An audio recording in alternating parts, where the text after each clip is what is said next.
Orasi ilmiah akan disampaikan oleh Deputi 2 Basnas Republik Indonesia. Kepada yang terhormat Bapak Dr. Haji Muhammad Imdadun Rahmat MSI, dipersilahkan.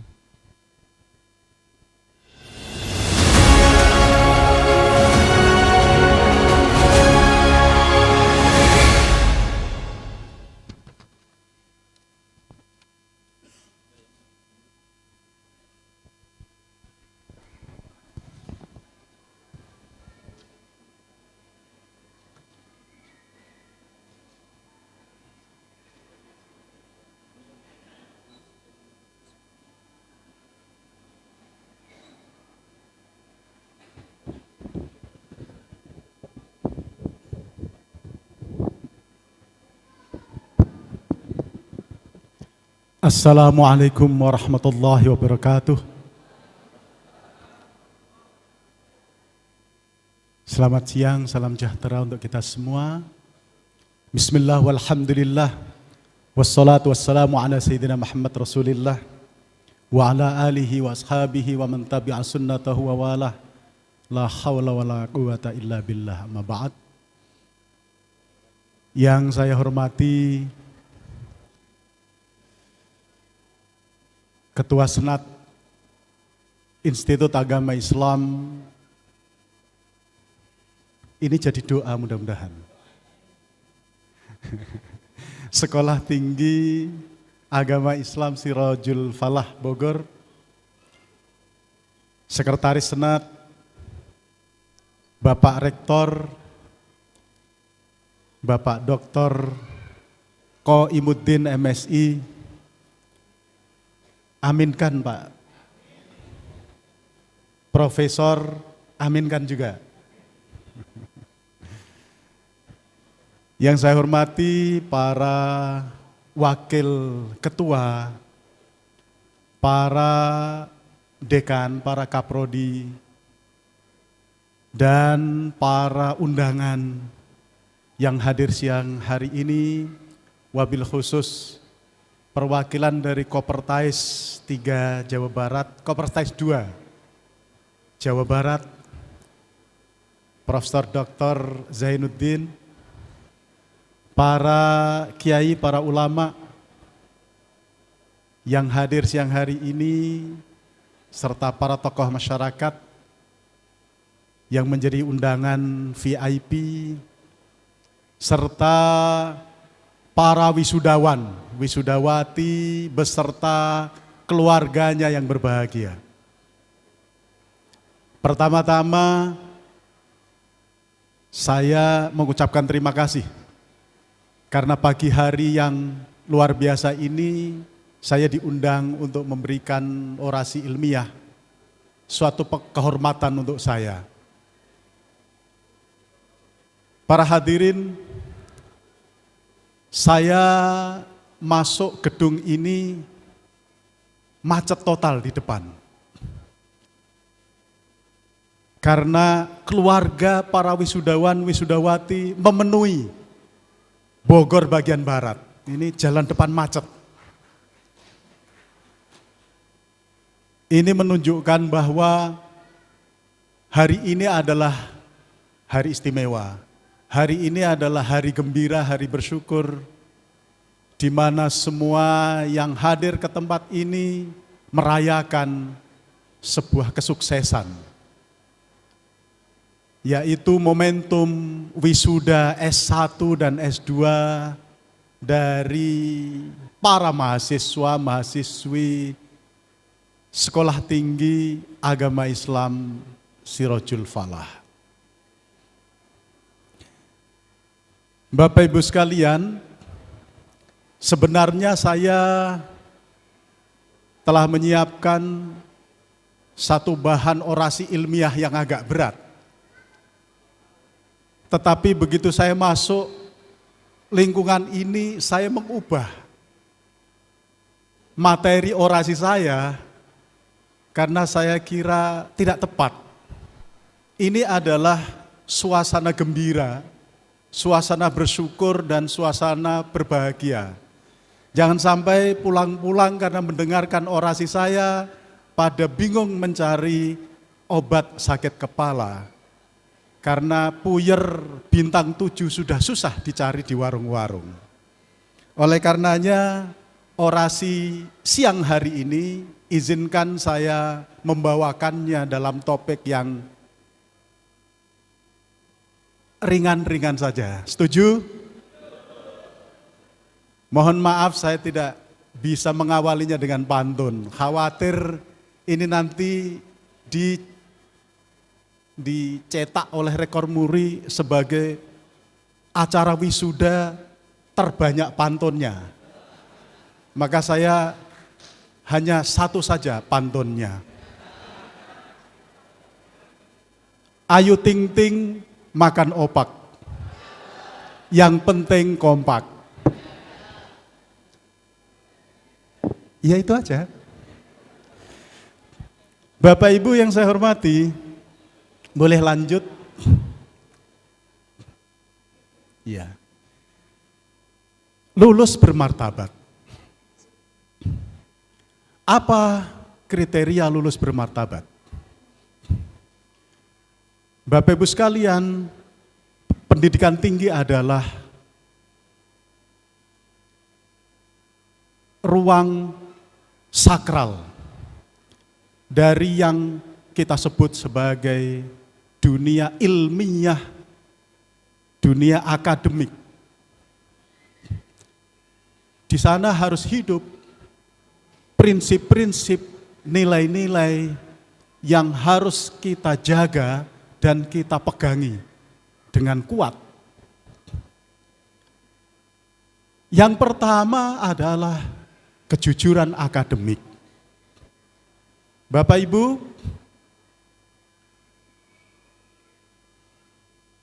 di mana-mana orang prihatin tentang maraknya manipulasi di dalam dunia pendidikan.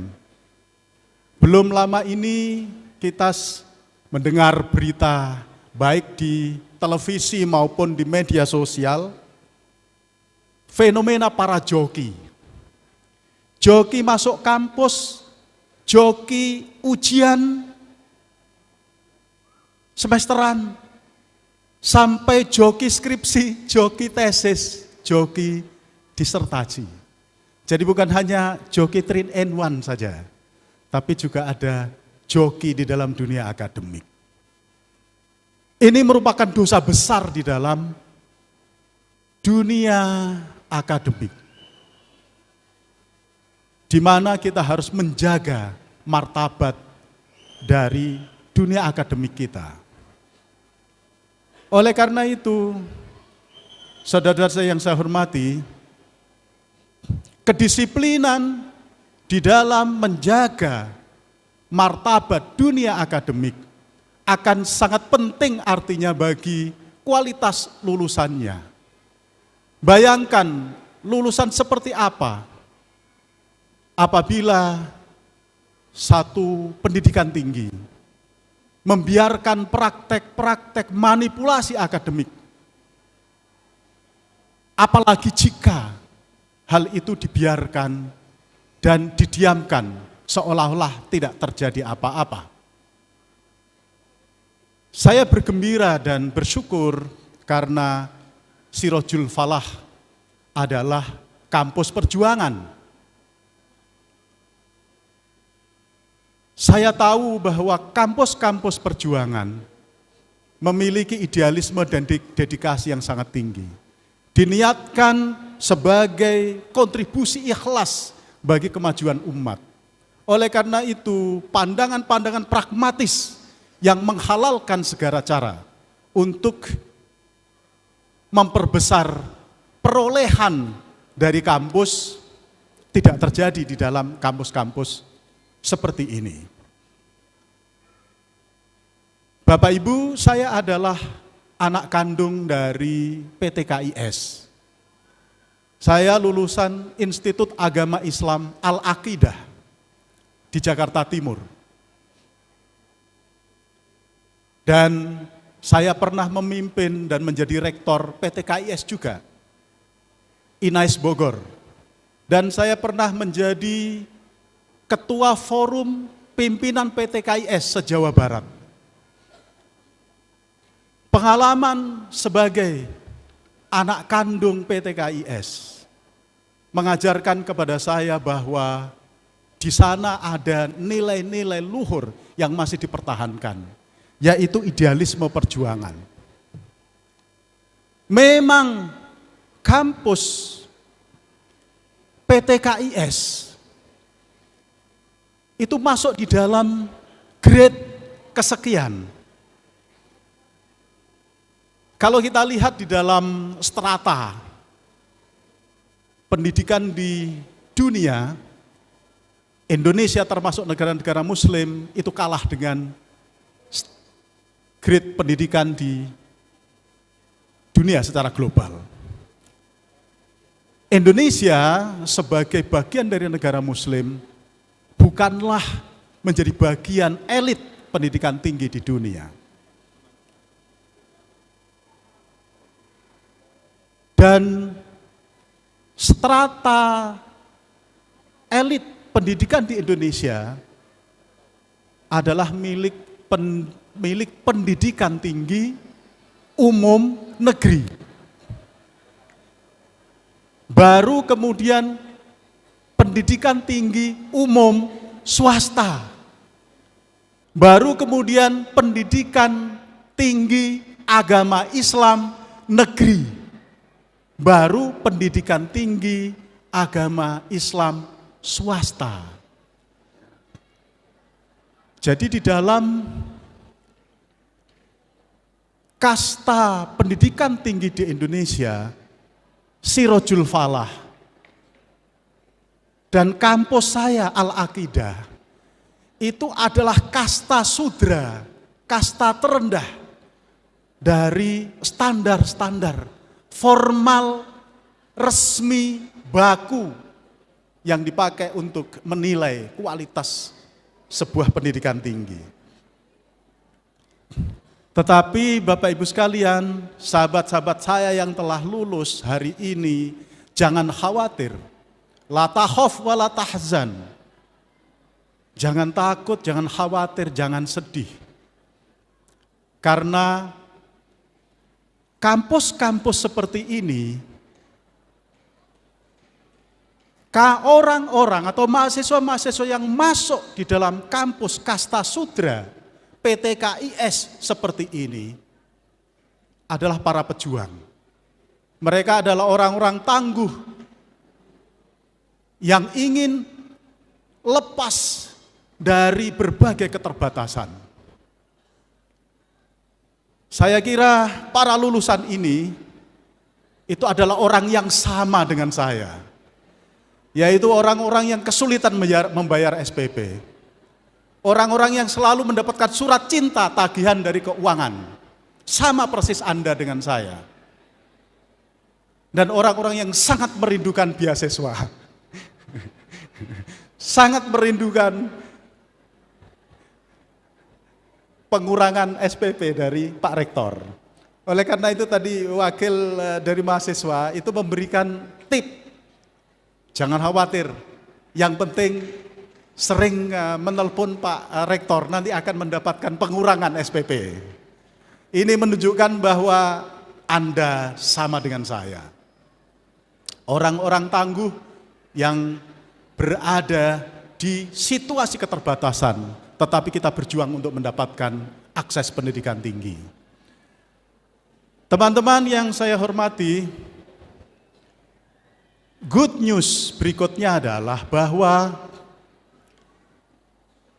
kualitas dan peran lulusan PTKIS swasta relatif lebih tinggi dibandingkan lulusan PTKIN negeri.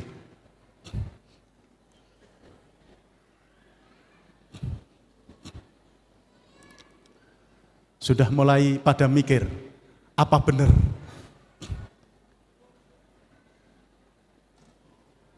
Ini saya lihat di Sirojul Falah saja, ini para mahasiswanya bukan para penganggur, Pak.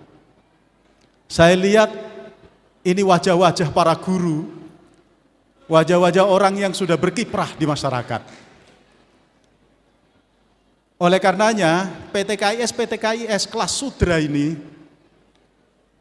mahasiswanya adalah orang-orang yang telah berkiprah, bukan orang-orang manja, bukan orang-orang yang berada di dalam zona nyaman. Disitulah sebenarnya kekuatannya. Bapak Ibu sekalian, saya S1 PAI, Pendidikan Agama Islam, plus LIPIA Jakarta, bahasa Arab. Tetapi bisa Bapak Ibu klik di Google, di sana akan Bapak lihat buku-buku yang saya tulis.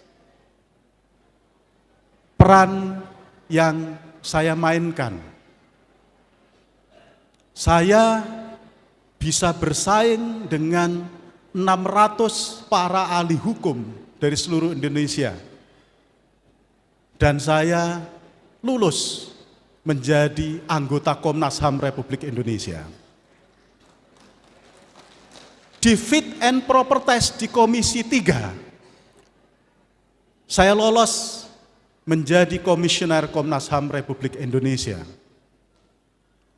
Dan saya bisa menjadi wakil ketua dan saya bisa menjadi ketua Komnas HAM Republik Indonesia. Jadi dulu saya sering masuk TV, Bapak Ibu. TV rusak. Enggak, betulan Bu. Saya sering diwawancarai, saya sering menjadi narasumber di Asia Pasifik. Saya 2 kali pidato di Komisi HAM di Jenewa, dan itu adalah lulusan PTKIS kelas Sudra.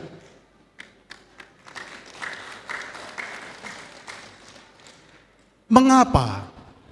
Tadi saya katakan Bapak Ibu sekalian, ibarat metal kita ini adalah baja. Kita bukan kaleng-kaleng.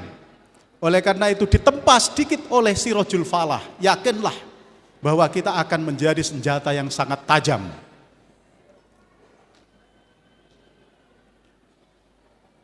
Bapak Ibu yang saya hormati, itu good news-nya. Bad news-nya sekarang, emang enak menjadi sarjana? Tidak enak, karena di sana ada kewajiban-kewajiban yang harus dipikul. Bapak Ibu sekalian punya peran yang harus dimainkan, dan peran itu tidak ringan. Inilah resikonya menjadi kaum elit. Ini para lulusan S1, bahwa kalian adalah orang elit. Karena dari seluruh lulusan SMA di seluruh Indonesia, yang bisa mengenyam pendidikan tinggi itu hanya 46%. Jadi para S1 ini, lulusan S1 ini adalah orang-orang elit, orang-orang yang harus bersyukur. Dan karena ditakdirkan menjadi orang elit, maka tanggung jawabnya semakin besar. Apalagi lulusan master,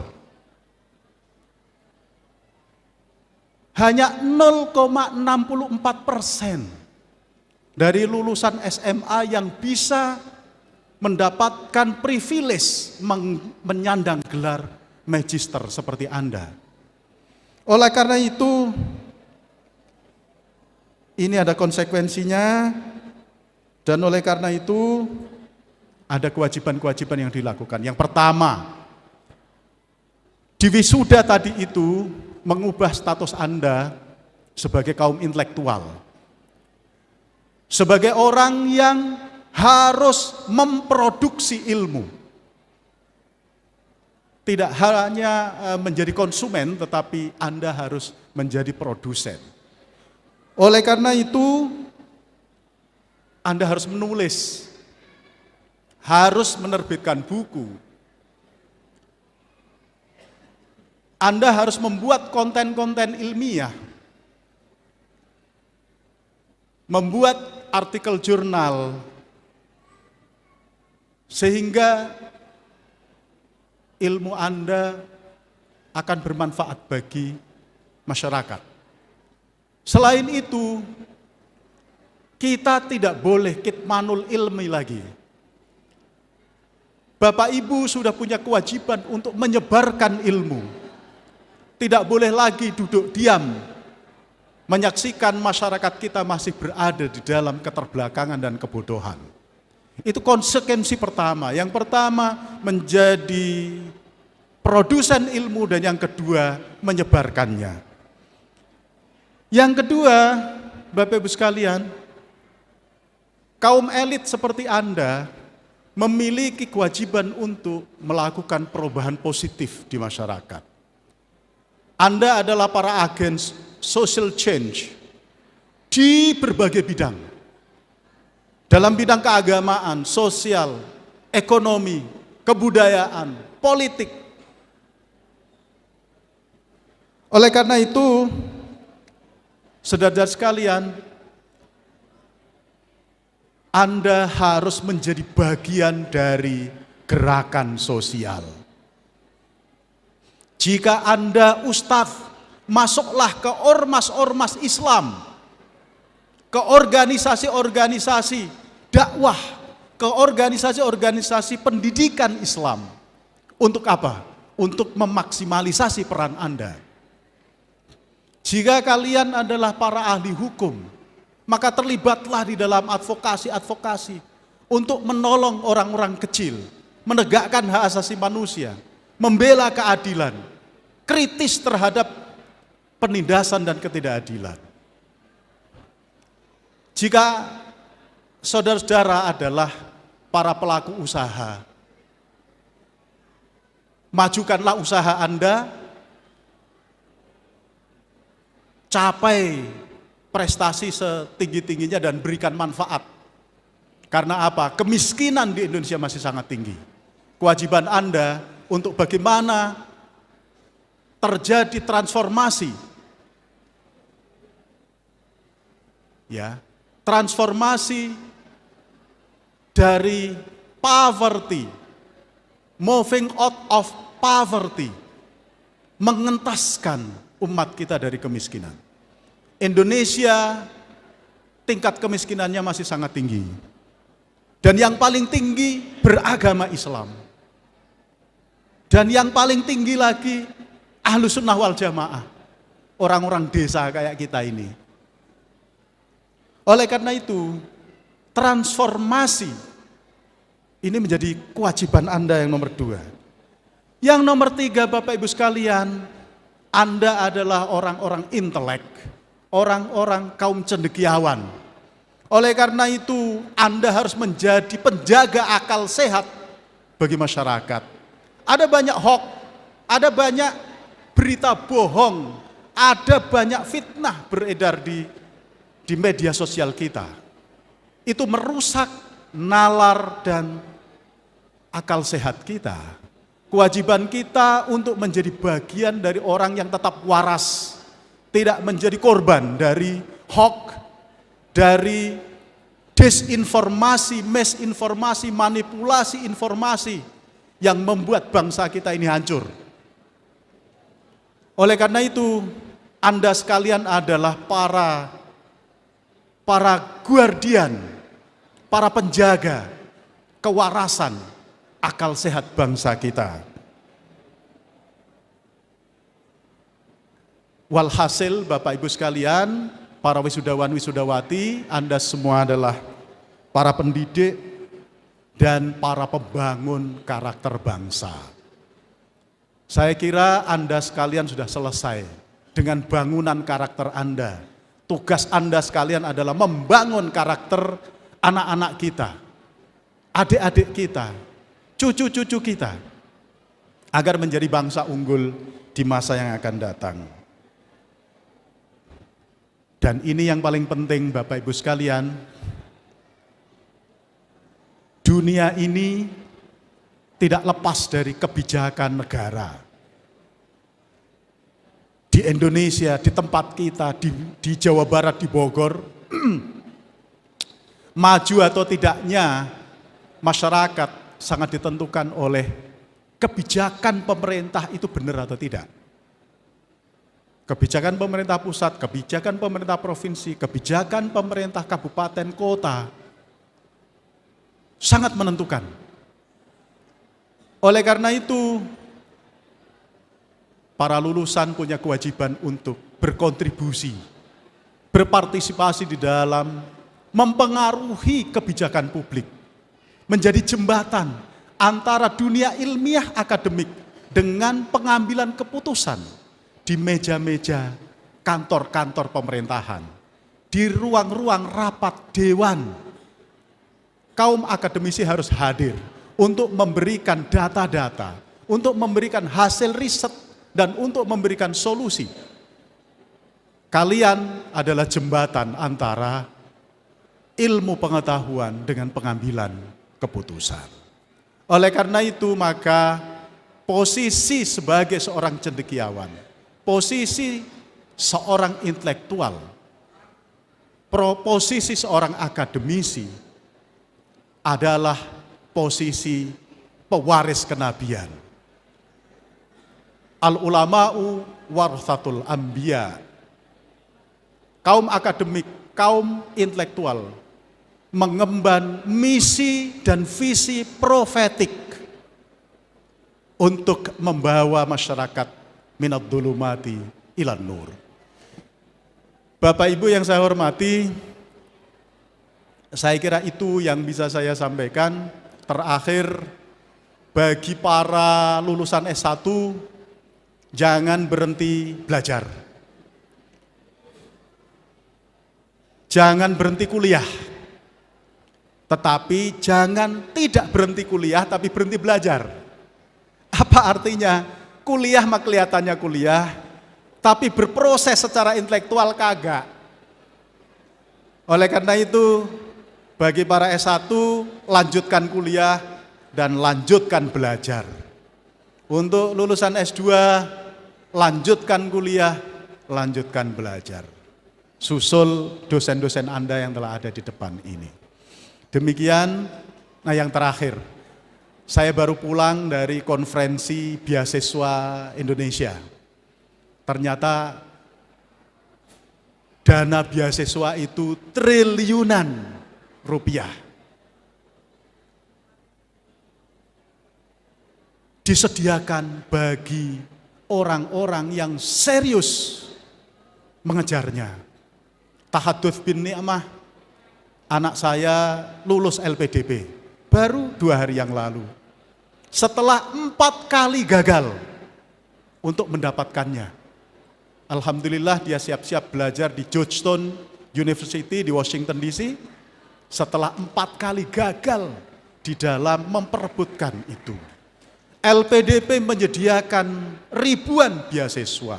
BIB Kemenak menyediakan ratusan beasiswa. Di Basnas ada beasiswa, meskipun kecil-kecil. Jadi jangan menjadikan Basnas sebagai prioritas. Anda yang cerdas, yang pinter, kejar LPDP, kejar BIB, karena beasiswanya gede.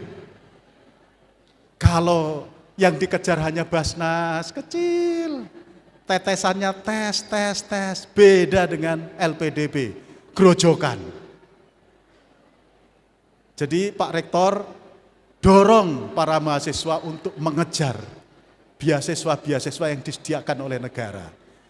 Kalau beasiswa dari Basnas itu untuk fuqara masakin.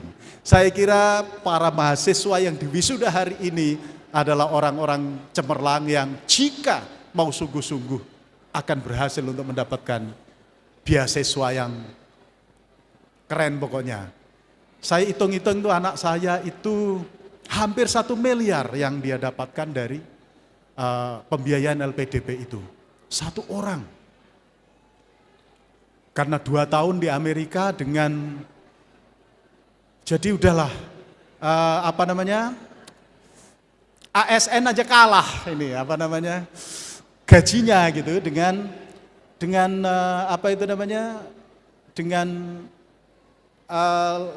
living cost ya, living costnya LPDP. Saya kira yang penting adalah kesungguhan dan kerja keras. Demikian yang bisa saya sampaikan, mudah-mudahan ini menjadi pembakar semangat kalian untuk terus belajar dan berproses. Demikian yang bisa saya sampaikan. Kalau ada yang kurang berkenan saya mohon dimaafkan. Zakanallahu wa iyyakum ajma'in. Wallahu muwaffiq lakum thoriq. Wassalamualaikum warahmatullahi wabarakatuh.